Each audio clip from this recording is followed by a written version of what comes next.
the honourable member for Melbourne. The question now is that the amendment be agreed to, and I call the honourable member for Goldstein. Thank you, Deputy Speaker. Deputy Speaker, I apologise in advance. I have one of those shocking colds that's going on around at the moment, and I've actually cancelled speaking on every piece of legislation today, but not this legislation, which shows you that the spirit and the intent is wholeheartedly supported by myself, but also by the government. But before I do that, Deputy Speaker, I've got to begin by acknowledging the Marxist member for Melbourne and his speech as he acknowledged the Speaker before him.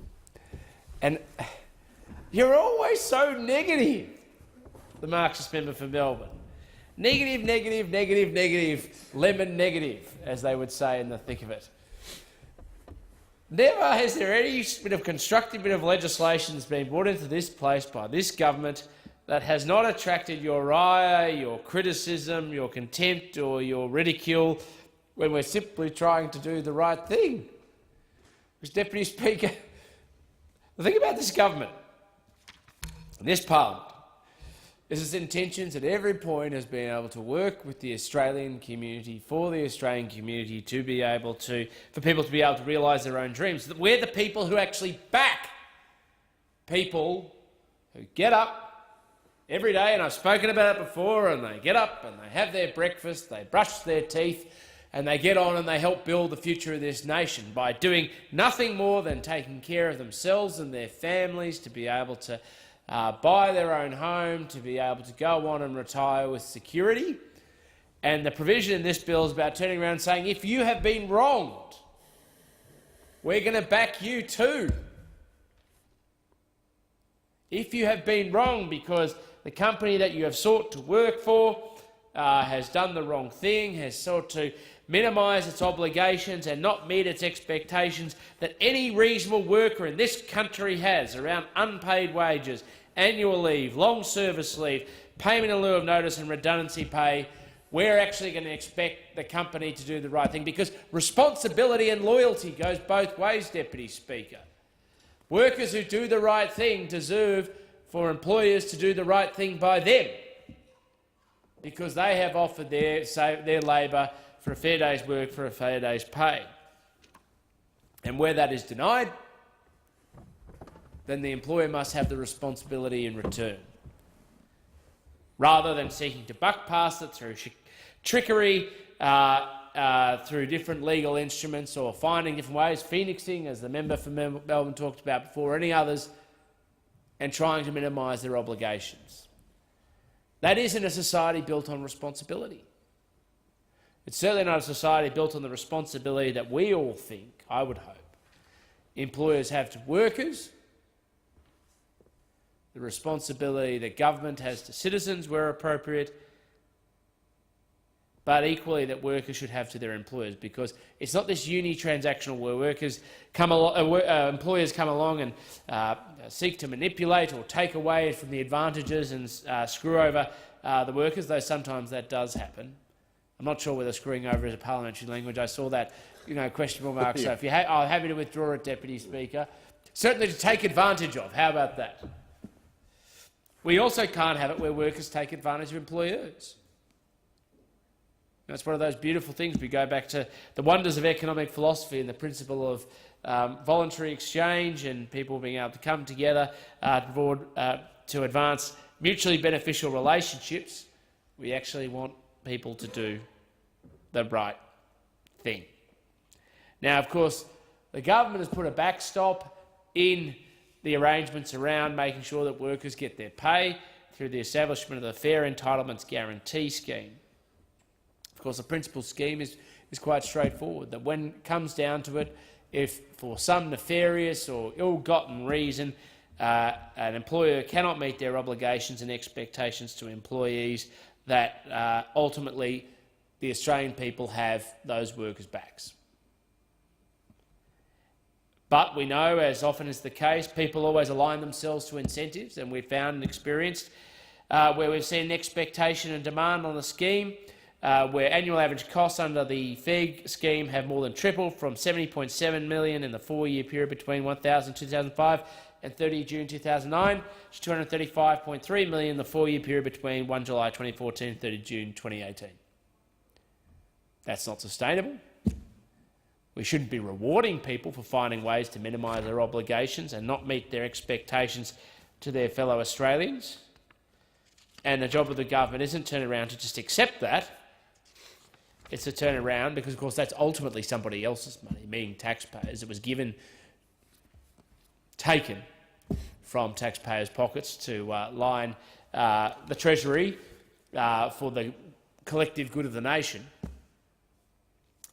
And it shouldn't be misused. We should hold those people who have done the wrong thing to account. And that's what we've sought to do under this piece of legislation.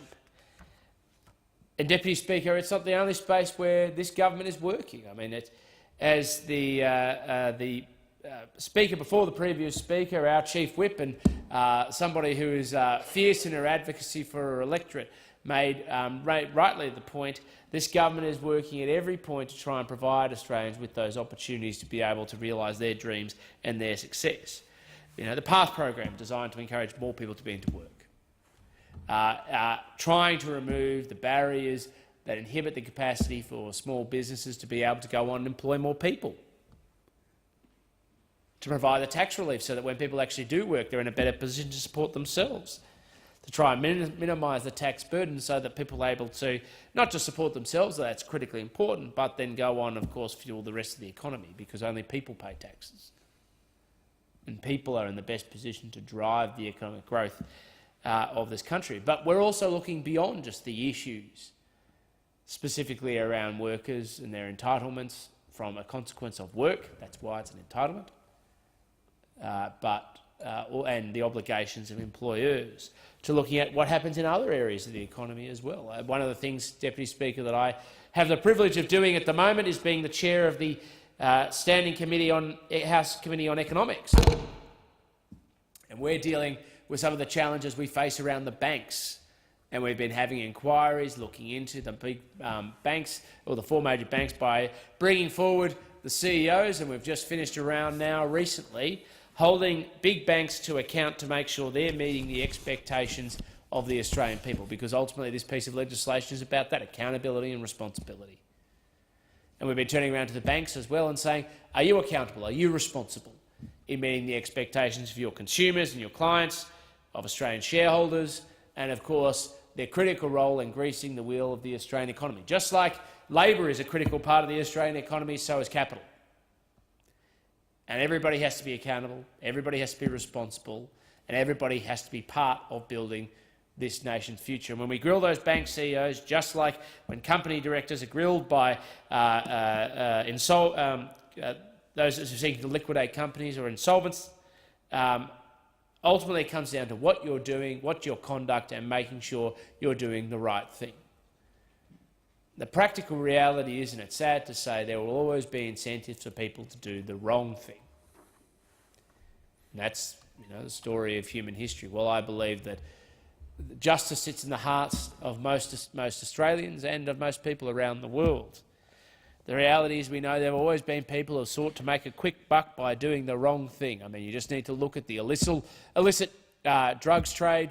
You just need to look at the illicit tobacco trade, which, of course, increasing taxes and introducing regulation that creates interchangeable products like plain packaging, people then go on and take advantage of to finance their nefarious agendas, whether it be crime or terrorism or organised activity at the same time. So there will always be people who do wrong. The question for the people in this place is, do we have the legal system in place to have the infrastructure, the framework to incentivise people to do the right thing, and the punitive measures in place when people cross that line? So that's what the government's trying to do. I would have thought it's one of those little things that the opposition should back, but I see once again, as part of their constant efforts of trying to draw attention to themselves and their utter irrelevancy, they've moved an amendment to this bill as well. And I look forward to having the pointless and needless division that we're going to have for no purpose and no sake, because they simply want to go up and grandstand in front of the nation. They're more than entitled to do so. Well, I'm a charitable man by nature. But in the end, I'm reluctant to even mention it simply on the basis that I think we actually think this what you're fighting for and what you're engaging your cheap parliamentary tactics is somehow causing problems or a waiver, rather than I imagine tiring out a lot of your own people from the mundanity and repetitiveness of it. But such is the parliamentary system; they are welcome to do so. And if they want to distract from the good work that this government is doing in making sure we're able to deliver a better outcome for the Australian people, then so be it. But ultimately, Australian workers who are wrong will know who did what was right. We've done what is right here because we recognise that workers should be protected. We've done what is right here because we have said that rogue employers should be held to account. We have done what is right because we believe that the taxpayers of this nation should be protected. And I would have thought that's a pretty good framing and the foundation of public policy in this great country. Thank you, Deputy Speaker.